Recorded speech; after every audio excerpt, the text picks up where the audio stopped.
దిగులు పడతారా? లెక్క చేస్తారా? పెదాల మీద చిరునవ్వు తొలగకూడదు, ముఖంలో కళ తప్పకూడదు. ఇంకా చెప్పాలంటే ప్రతికూలత ఎదురైనప్పుడు ఇంకా ఎక్కువ సంతోషంతో దేవుని మయంపరచాలి. ఎందుకంటే దేవుని అద్భుతాలు ప్రతికూలతల్లోనే నువ్వు చూడబోతున్నావు.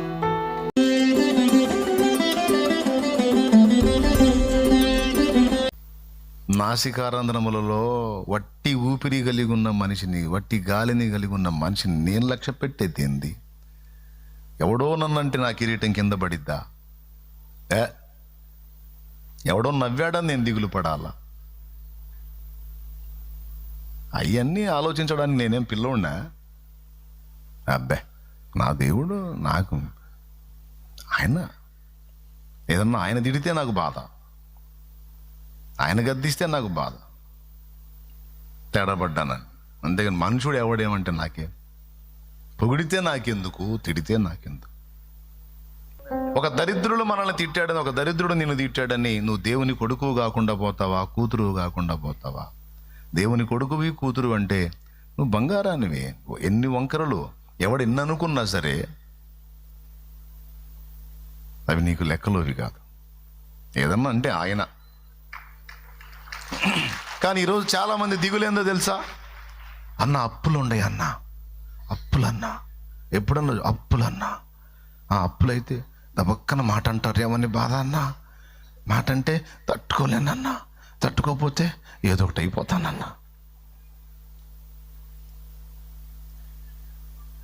ఏమయ్యా, అంత మాత్రానికన్నా ఎప్పుడన్నా చూడు అదే దిగులా.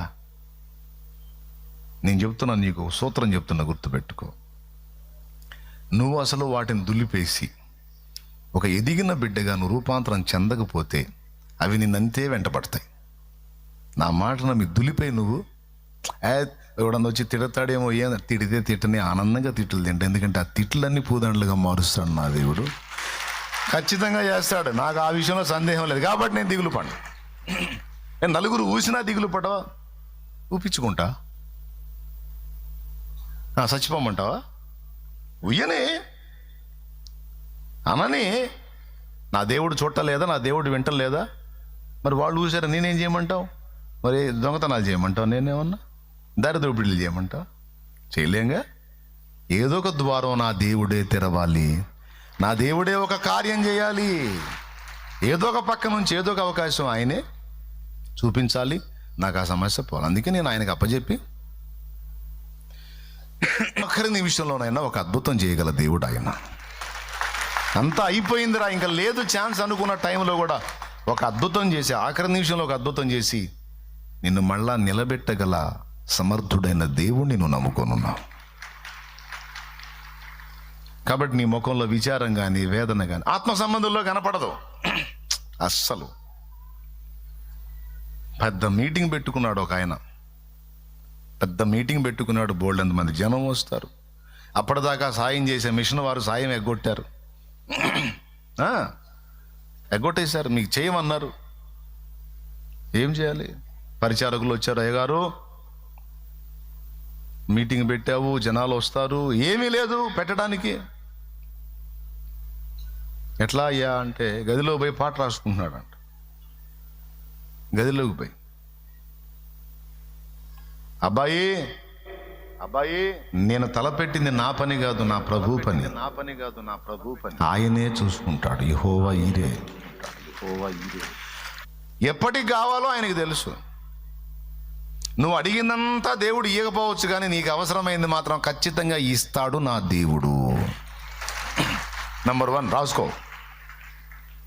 నువ్వు అడిగిందంతా ఇవ్వకపోవచ్చు, కానీ నీకు అవసరమైనవి ఖచ్చితంగా ఇస్తాడు.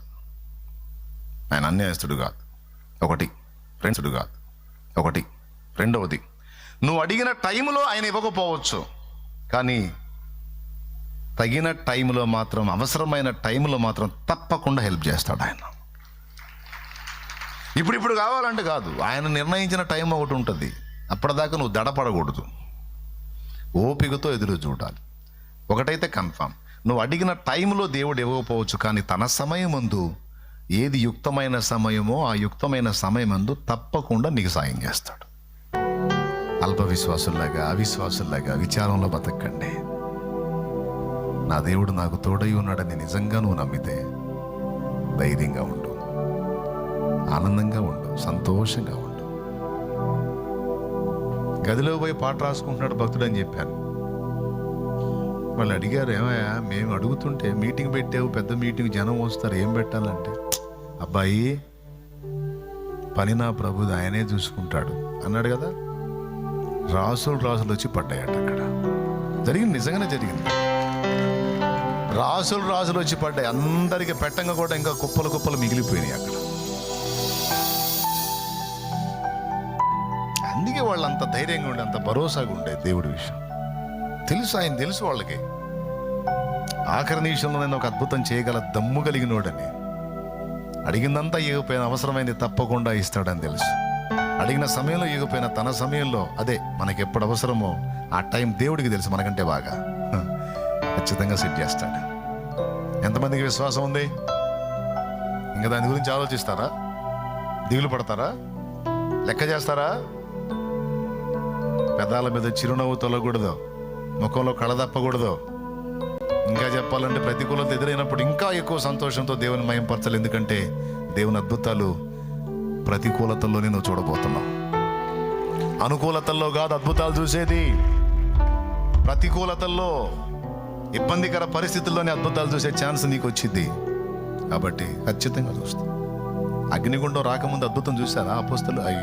షడ్రకు మేషకు అబేద్నెగోలు అగ్నిగుండం ఏర్పడ్డాక కదా అద్భుతం చూసింది. వాళ్ళు కాదు, అన్యులు కూడా చూశారు అద్భుతాన్ని. వాళ్ళ దేవుడు వారి ఎడల ఎంత కార్యం చేశాడు, దిగొచ్చాడు కదరా అని. నెబుకద్నెజరు సైతం షద్రకు మేషకు అబేద్నెగో అను వారలారా, జీవము గల దేవుని సేవకులారా అని ఎత్తాడు ఆకాశానికి. వారి దేవుడు పూజార్హుడు అన్నాడు. అన్ని జిల్లందరూ సాగిలపడ్డారు. నీకు ఎదురయ్యే ప్రతి శోధన, ప్రతి శ్రమ దేవుడు నీ ఎడల చేసే ఒక అద్భుతానికి నాంది. నువ్వు చూస్తావు, నీ ఎడల దేవుడు చేసే అద్భుతాలు జనం కూడా చూస్తారు. ఇంతకు ముందు ఎన్నో అనుభవించావు, అయినా కృంగిపోతున్నావు. ఒక్కసారి గతం చూడు, ఎన్ని కార్యాలు చేసుకుంటూ వచ్చాడు. ఇప్పటి వరకు నీ మనుగడ ఎట్ట సాగింది, ఎన్ని తప్పించుకుంటూ వచ్చాడు. ఇప్పుడు నువ్వు ఎదుర్కొంటున్న పరిస్థితులు కూడా నిశ్చయంగా తప్పించుటకు సమర్థుడు గనక ఆయనలో విశ్రాంతి పొందు, ఆయనలో ఆనందించు, స్తుతించు, మహింపరచు. దేవునికి మహిమ.